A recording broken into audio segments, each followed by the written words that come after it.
Good morning. It's Wednesday morning and it looks to be another beautiful day. A friend from Methuen called Cindy and me the other day and shared a little brain teaser with us that made us scratch our head and eventually laugh and as we figured it out. It goes this way: 30 cows in a field, 28 chickens. How many didn't? 30 cows in a field, 28 chickens. How many didn't? If you figure it out, shoot me an email with the answer.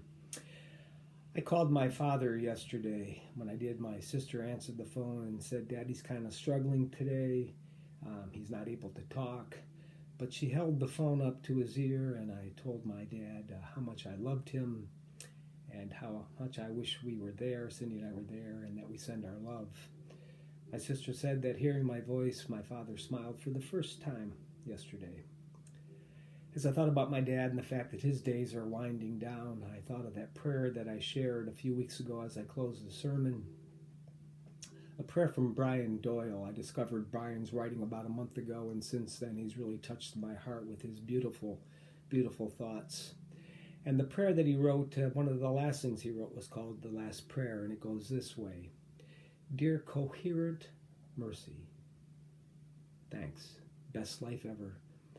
Personally, I never thought a cool woman could come close to understanding me, let alone understanding me, but liking me anyway. But that happened. And you and I both remember that doctor in Boston saying polite but businesslike that we would never have children. But then came 3 children, fast and furious. And no man ever had better friends. And no man ever had a happier childhood, wilder brothers and a sweeter sister.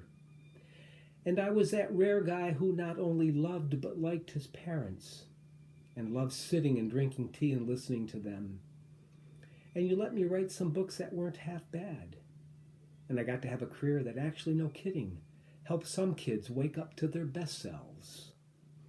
And no one ever laughed more at the ocean of hilarious things in this world, or gaped more in astonishment at the wealth of miracles everywhere, every moment.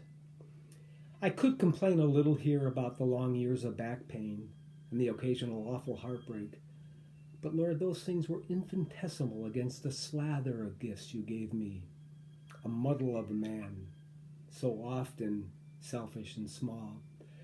But no man was ever more grateful for your profligate generosity.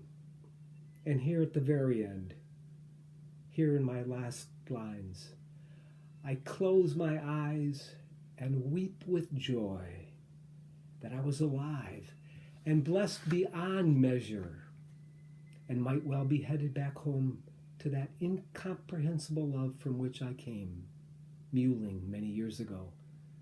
But hey, listen, can I ask one last favor? If I am sent back for another life, can I meet my lovely bride again? In whatever form. Could we be hawks or otters, maybe? And can we have the same kids again, if possible? Thanks, boss. Thanks, boss. From the bottom of my heart. See you soon. Remember, otters. Otters rule. And so, amen. I'm really looking forward to this weekend's service. There's going to be some beautiful music with AJ and Matt McGonigal, Cindy and Carolyn.